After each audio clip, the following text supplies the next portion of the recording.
Good morning बेटा, कैसे हो आप लोग। आज अपन अपनी इंग्लिश मीडियम की अगली वीडियो स्टार्ट कर रहे हैं 6 जुलाई की।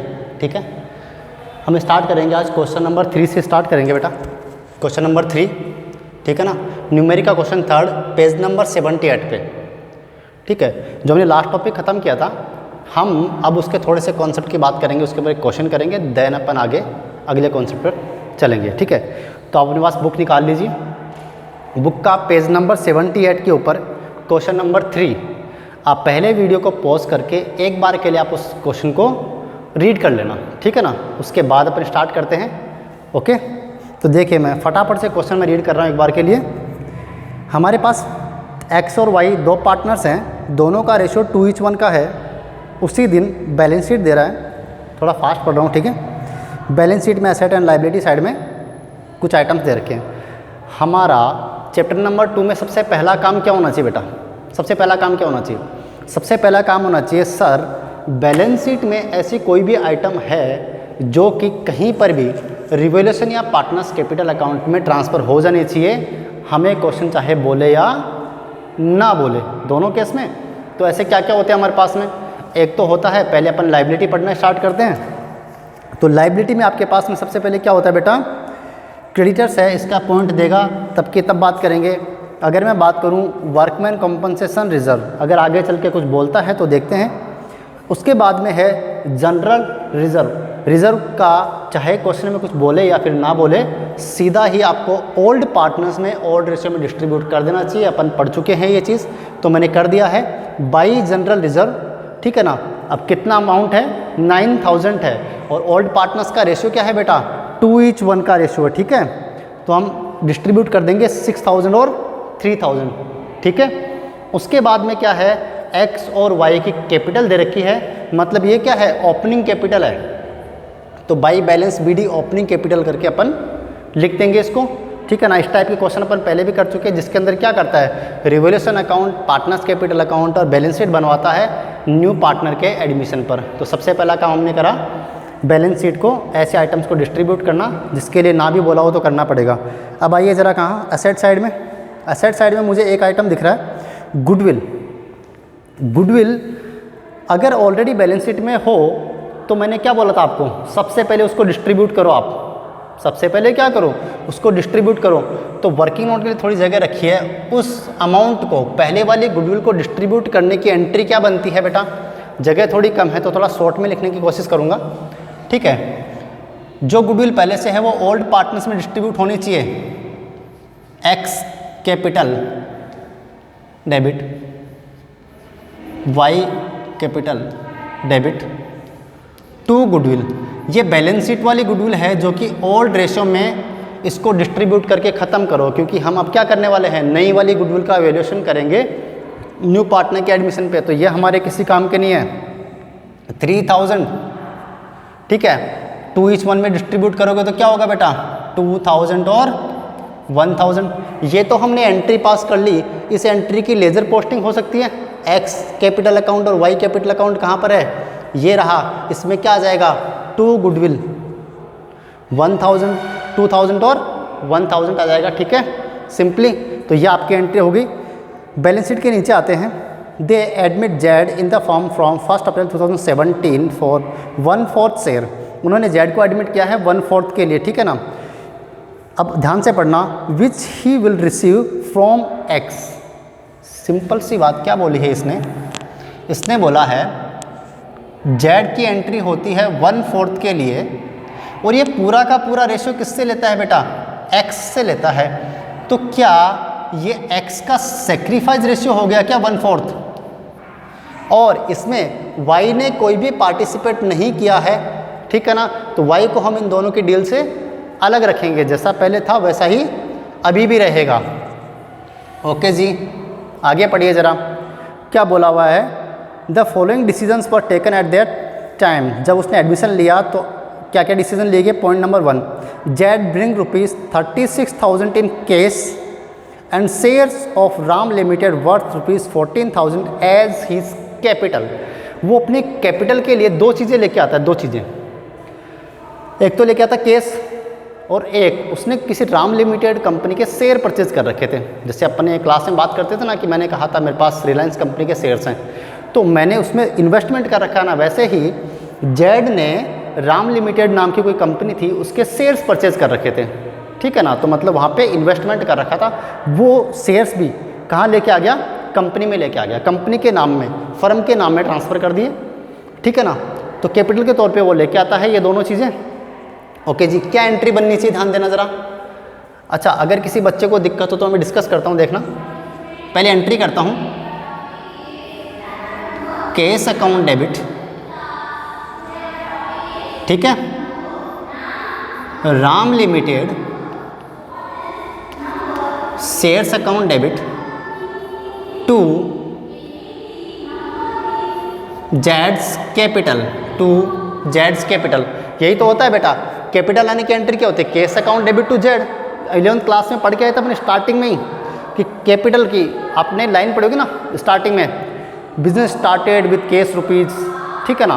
और कभी कभी साथ में क्या करता है वो, कुछ आइटम्स भी लेके आता है लाइक स्टॉक वगैरह। तो यहाँ पर क्या किया, स्टॉक की तरह, मशीन की तरह राम लिमिटेड के शेयर्स लेके आ गया, राम लिमिटेड के शेयर्स लेके आ गया, ठीक है ना। तो कैश और शेयर्स लेके आया। एक सेकंड बेटा, एक सेकंड वेट करना ज़रा।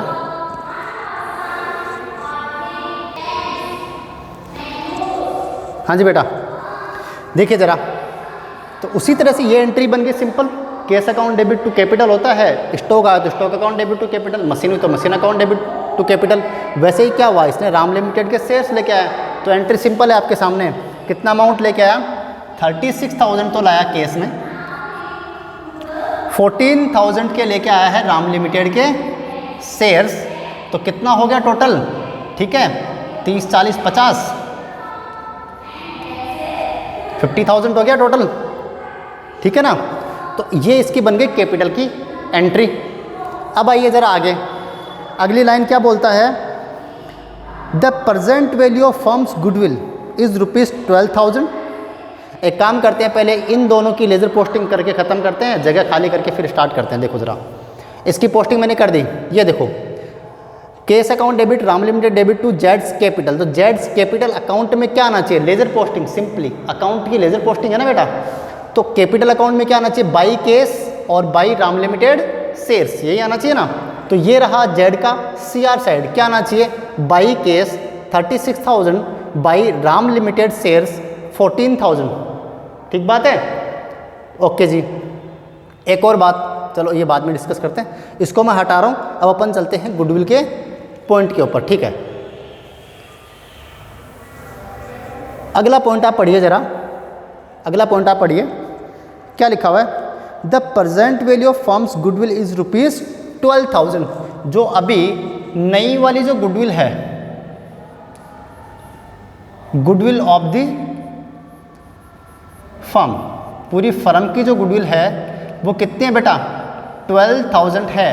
नई वाली गुडविल की बात कर रहा है कि 12,000 की गुडविल है। Z brings his share of goodwill in case, Z एक नया पार्टनर है, तो वो अपने हिस्से की गुडविल नगद में लेके आता है, केस में लेके आता है। तो कैसे कैलकुलेट करेंगे, जेड्स गुडविल इक्वल्स टू 12,000, तो पूरी फर्म की है, उसमें से जेड का हिस्सा है 1/4, ठीक है ना। तो 3,000 जो है क्या हो जाएगा बेटा, 3,000 क्या हो जाएगा आपके सामने, जेड की गुडविल आ जाएगी। अब ये केस में लेके आता तो मैं एंट्री पास करता हूँ इसकी, क्या एंट्री होती है गुडविल के केस में लेके आने की, cash account debit to goodwill, ये मैं पढ़ा चुका हूँ आपको, ठीक है। कितना होगा, 3,000, एक तो ये एंट्री बन गई। और एक और बात, जब न्यू पार्टनर गुडविल का पैसा लेके आता है तो ये गुडविल का पैसा किसको मिलता है, ये गुडविल किसको मिलती है बेटा, ये मिलती है सैक्रिफाइसिंग पार्टनर को, ध्यान देना, ओल्ड को नहीं, सैक्रिफाइसिंग पार्टनर को। और हमारे क्वेश्चन नंबर 3 के अंदर सैक्रिफाइसिंग पार्टनर कौन है, यहाँ पर है sacrificing partner Mister X. Y कुछ नहीं है, बोला स्टार्टिंग में कि जेड का जो भी हिस्सा है कौन देगा, एक्स देगा पूरा का पूरा। तो गुडविल भी किसको मिलने वाली है, goodwill account debit to X capital 3,000, 3000, ठीक बात है। और इसका कोई रेशो है नहीं बिकॉज कंप्लीटली एक्स को मिल रही है। ये दो एंट्रीज हमारे पास में है, इनकी लेज़र पोस्टिंग करनी है मुझे। इसकी लेज़र पोस्टिंग यहाँ पर कहीं पे तो होगी नहीं, ये तो केस में जाके जुड़ जाएगा। भाई जब केस अपन निकालेंगे फाइनली बैलेंस शीट में तो उसमें ऐड हो जाएगा। ये goodwill account debit to X capital, तो एक्स कैपिटल में क्या आना चाहिए, बाई गुडविल। क्या आना चाहिए, बाई गुडविल। तो मैंने लेज़र पोस्टिंग कर दी है बाई गुडविल 3000 एक्स के कॉलम में, ठीक बात है। यहाँ तक हमारा काम कंप्लीट हो गया है। अगला पॉइंट देखिए ज़रा, अगला पॉइंट देखिए बेटा। आप लोग ना साथ साथ इसको वर्किंग नोट्स को, वैसे तो मैं नोट्स के तौर पे पीडीएफ भेज दूंगा, लेकिन फिर भी आप साथ में नोट करते रहना और मेरे से एडवांस में सॉल्व करने की कोशिश करना, ठीक है ना, ताकि आपका दिमाग ठीक तरीके से काम करे। Point number 3, provision for bad debts on debtors be increase to 10%। ये लैंग्वेज ना बड़ी इंपॉर्टेंट है, इसमें बोला इंक्रीज टू या फिर इंक्रीज अप टू। इसका मतलब क्या होता है कि जो भी था इसको यहाँ तक बढ़ाना है, ठीक है ना। मान लीजिए हमारे पास बैड डेट्स का प्रोविज़न जो भी था, ठीक है ना, उसको अपने को इंक्रीज़ करना है। कहाँ तक इंक्रीज़ करना है, इंक्रीज़ करना है 10% तक बेटा, 10% तक। अब देखिए ज़रा, बैड डेट्स का प्रोविज़न किससे बनता है, डेटर्स के ऊपर बनता है। तो हमारे पास क्वेश्चन के अंदर डेटर्स कितने हैं, हमारे पास डेटर्स हैं 16,000 के। 16,000 का 10% कितना होता है, 1600 रुपये होता है। कितना होता है, 1600 रुपये होता है, ठीक है ना। और हमने पहले से ही क्वेश्चन के अंदर 1200 रुपये का बैड डेट्स का प्रोविज़न बना रखा है बेटा, ठीक है ना।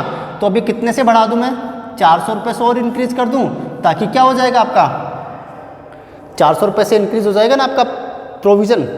और प्रोविज़न क्या होता है, या तो डेटर्स को कम करना बोल लीजिए या फिर लाइबिलिटी का इंक्रीज़ करना बोल लीजिए। और दोनों ही केस में एंट्री क्या बनेगी, रिवोल्यूशन में जाएगा ना ये, ठीक है ना। तो अपन ने पढ़ रखा है रिवोल्यूशन अकाउंट, तो सिंपली आपका रिवोल्यूशन अकाउंट के अंदर आ जाएगा टू बैड डेट्स का प्रोविज़न 4000 रुपीज़ से इंक्रीज डिक्रीज आएगा यहाँ पे। साथ में ही और करते चलता हूँ काम। बैलेंस शीट में क्या होगा, नई वाली बैलेंस शीट में डेटर्स में से अब माइनस करेंगे प्रोविज़न 1600 रुपये का।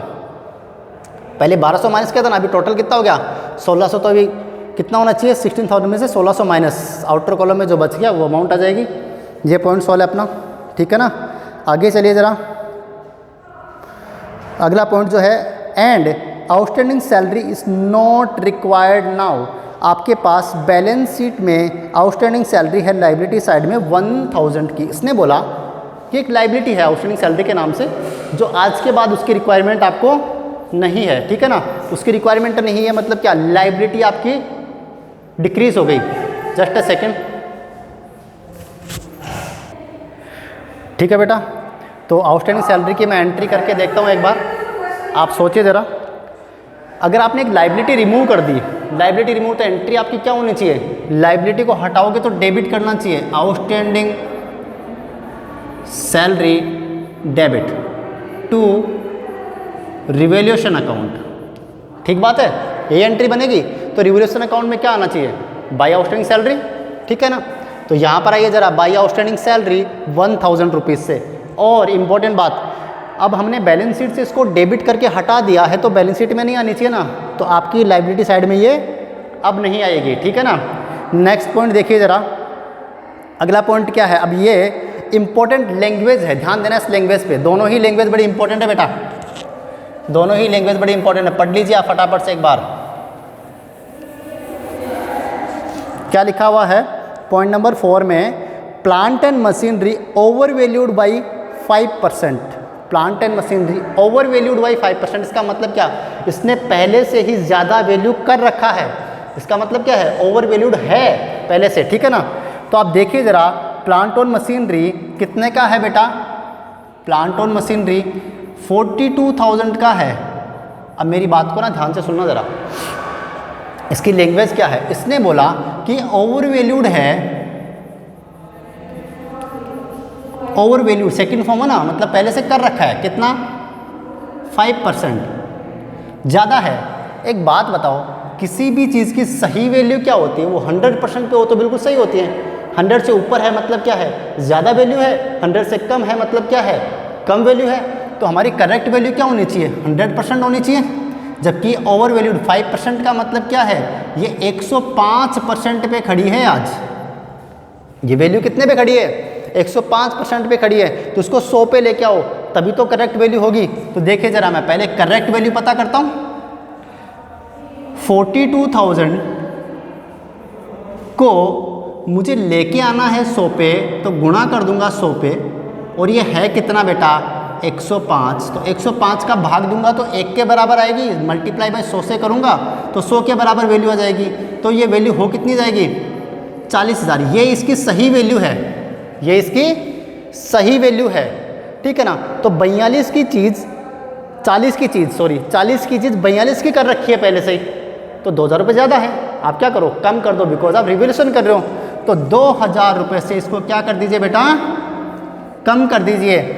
प्लांट एंड मशीनरी असेट है, 2,000 रुपये से कम होगा तो क्या एंट्री बनेगी, revaluation account debit to plant and machinery, 2,000 से। और नई वाली बैलेंस शीट में कितना आएगा, ये 40,000 से आएगा, तो नई वाली बैलेंस शीट में 40,000 से इसको ट्रीट कर दूंगा, ठीक है। ये रहा प्लांट एंड मशीनरी 40,000 का। आइए जरा अगले पॉइंट पर क्या है, and stock to be increased by ₹2400। इसने सिंपली बोला है कि 2,400 रुपये से स्टॉक को इंक्रीज कर दो, तो कर दीजिए। Stock account debit to revolution account, ठीक है ना। रिवोल्यूशन अकाउंट में क्या आ जाएगा, बाई स्टॉक 2,400 रुपये से। और नई वाली बैलेंस शीट में क्या होगा बेटा, पुराने वाला स्टॉक कितने का है, 43,000 प्लस 2,400 रुपये, तो ये रहा स्टॉक आपका। दोनों को जोड़ेंगे तो 45,400, इसमें तो कोई बड़ी बात है नहीं। अगला पॉइंट नंबर 5, अब ये भी इंपॉर्टेंट है, बिल्कुल इसी तरह से, ठीक है ना। तो मैं थोड़ा सा इसके साथ ही लेके चलता हूँ,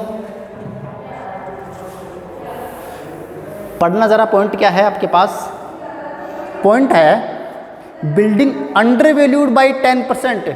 बिल्डिंग अंडर वैल्यूड, वही वापस से सेकेंड फॉर्म है, अंडर वैल्यू नहीं, अंडर वैल्यू करना नहीं, अंडर वैल्यूड है ऑलरेडी, ठीक है ना। तो बिल्डिंग क्वेश्चन में कितने का है, 36,000 का है। अब बेटा 10% से अंडर वैल्यूड है मतलब क्या, ये जो वैल्यू है वो तो 90% ही है, ये तो 90% ही है ना, ये तो है इतना तो ये है। जबकि हमें कितना चाहिए, 100% वैल्यू, तभी तो सही वैल्यू आएगी। तो 100% वैल्यू निकालने के लिए मैं क्या करूँ, इसको कैलकुलेट करता हूँ। 36,000 डिवाइडेड बाई 90 मल्टीप्लाई बाई 100। 90 है तो मल्टीप्लाई डिवाइड करोगे तो 1 की वैल्यू आएगी, मल्टीप्लाई बाई 100 इक्वल्स टू 100 की वैल्यू। तो कितना आएगा, ये तुम्हारा आ जाएगा 40,000। इसका मतलब क्या, 40 की चीज़ थी उसको सिर्फ 36 पे ही लिखा हुआ है, ठीक है ना। तो 4,000 से और बढ़ाओ इसको, तो 4,000 की वैल्यू क्या कर दो, इंक्रीज कर दो। अगर बिल्डिंग इंक्रीज होती है तो रिवोल्यूशन अकाउंट के CR में आ जाएगी 4,000, और बैलेंस शीट में कितना आएगा आज के बाद में, 40,000 आएगा। आज के बाद कितना आएगा बैलेंस शीट में, 40,000 का क्या था, बिल्डिंग था ना आपका, ये रहा, ठीक है। ओके जी, नेक्स्ट पॉइंट देखिए जरा, सन्ड्री क्रेडिटर्स व return back by ₹4,000। Return back का मतलब होता है कम कर दीजिए वैल्यू, रिटर्न बैक का मतलब होता है वैल्यू को आप कम कर दीजिए, ठीक है। तो क्रेडिटर्स की 4,000 की वैल्यू कम करोगे तो सिंपली क्या होगा, रिवोल्यूशन अकाउंट के CR में आएगा बाई क्रेडिटर्स, बिकॉज एंट्री क्या बनेगी, क्रेडिटर्स अकाउंट डेबिट। क्या है क्रेडिटर्स, लाइबिलिटी का बैलेंस CR, कम करोगे तो डेबिट करना पड़ेगा, इसको डेबिट करोगे तो इधर आ जाएगा, ठीक है 4,000। और जो भी क्रेडिटर्स उसमें माइनस कर दीजिए 4,000 का, कितने थे क्रेडिटर्स आपके, 30 माइनस 4 करोगे तो ये बचा हुआ 26 आ जाएगा, ठीक है जी। अगला पॉइंट जरा देखिए, important point, liability against workman compensation determined at ₹9,000। इसके लिए आपको क्या देखना पड़ेगा, आपका रिजर्व एंड सरप्लस का क्लास नंबर 2, ठीक है ना। तो WCR कौन सा केस है कि सर बैलेंस शीट में कितना दे रखा है हमारे पास में, 6,000 दे रखा है, बैलेंस शीट में कितना है वर्कमैन कंपनसेशन 6,000 का, जबकि हमें बनाना कितना है 9 का, तो 3,000 से और इंक्रीज करना पड़ेगा ना इसको। तो कहाँ से करूँ, रिवोल्यूशन अकाउंट से। क्या एंट्री बननी चाहिए, रिवोल्यूशन अकाउंट डेबिट, पढ़ा रखा है मैंने पहले से, ठीक है। WCR कितने से बढ़ेगा, 6 की जगह 9, तो 3,000 से और बढ़ा दीजिए आप, तो 3000 से और इंक्रीज कर दीजिए इसको, ठीक है ना। लाइबिलिटी इंक्रीज हो गई, रिवोल्यूशन में क्या आएगा 2WCR 3000 से, और नई वाली बैलेंस शीट में कितना आएगा 9000 आएगा, WCR 9000 आएगा नई बैलेंस शीट में, ठीक है। अगला पॉइंट देखिए ज़रा, आगे बोला प्रिपेयर आपका revaluation account, partners capital account और balance sheet on the admission of Z. तीनों चीज़ें बनवाई थी हमने, तीनों चीज़ें बना ली हैं, ठीक है। अब तो आपको क्या देखना है, वो देखना है जो बैलेंस शीट में कोई ऐसा आइटम जो हमने नहीं लिखा हमारे क्वेश्चन के अंदर, क्या है ऐसा।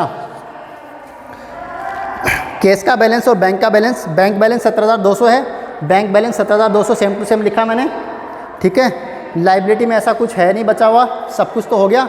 केस का बैलेंस कैलकुलेट करना है, बड़ा आसान सा है, 36,000 तो केस ये आ गया, और आपको अगर पता हो तो 3,000 का गुडविल का आया था, 36,000 as capital plus 3,000 as goodwill, ये दो चीज़ें लेके आया था ना आने वाला पार्टनर। तो 39,000 का केस का बैलेंस हो गया बेटा, ये रहा 39,000 केस का बैलेंस, ठीक है ना। सब कुछ कंप्लीट है। अब तो क्या ही करना है, रिवोल्यूशन अकाउंट बंद करोगे, टोटल करके माइनस कर लेना, ओल्ड पार्टनर्स में डिस्ट्रीब्यूट कर देना। ओल्ड रेशियो में कौन सा रेशियो होगा 2:1, 2:1 हमने पहले भी क्वेश्चन कर रखे हैं ऐसे, ठीक है। 2:1 6,000, ये इसकी एंट्री हो जाएगी इधर बाई रिवोल्यूशन, बाई रिवोल्यूशन, ठीक है ना। उसके बाद में क्या करना है, इसको बंद कर दिया अपन ने, अब ये क्लोज करना है, टोटल कीजिए माइनस कीजिए, बैलेंस शीट निकल जाएगा आपका, बैलेंस शीट फिगर 71, 54, 50,000, ये कैपिटल आ जाएगा बैलेंस शीट में सेम टू सेम। और एक और बात, राम लिमिटेड के शेयर्स 14,000 के इन्वेस्टमेंट है, बिकॉज लेके आए तो इन्वेस्टमेंट है ना, ठीक है। उसके शेयर्स में इन्वेस्टमेंट, तो ये बैलेंस शीट में आना चाहिए आपका, तो ये बैलेंस शीट में आ जाएगा आपका राम लिमिटेड इन्वेस्टमेंट के नाम से 14,000। बाकी सब कुछ तो कंप्लीट है, टोटल आपका मैच कर जाएगा, ठीक है ना। आज की क्लास इतनी ही, अपन नेक्स्ट क्लास में पढ़ेंगे बेटा, ठीक है ना। नेक्स्ट क्लास में इंपॉर्टेंट पॉइंट पढ़ाऊँगा, तो कोई भी मिस ना करे, ठीक है। ओके जी।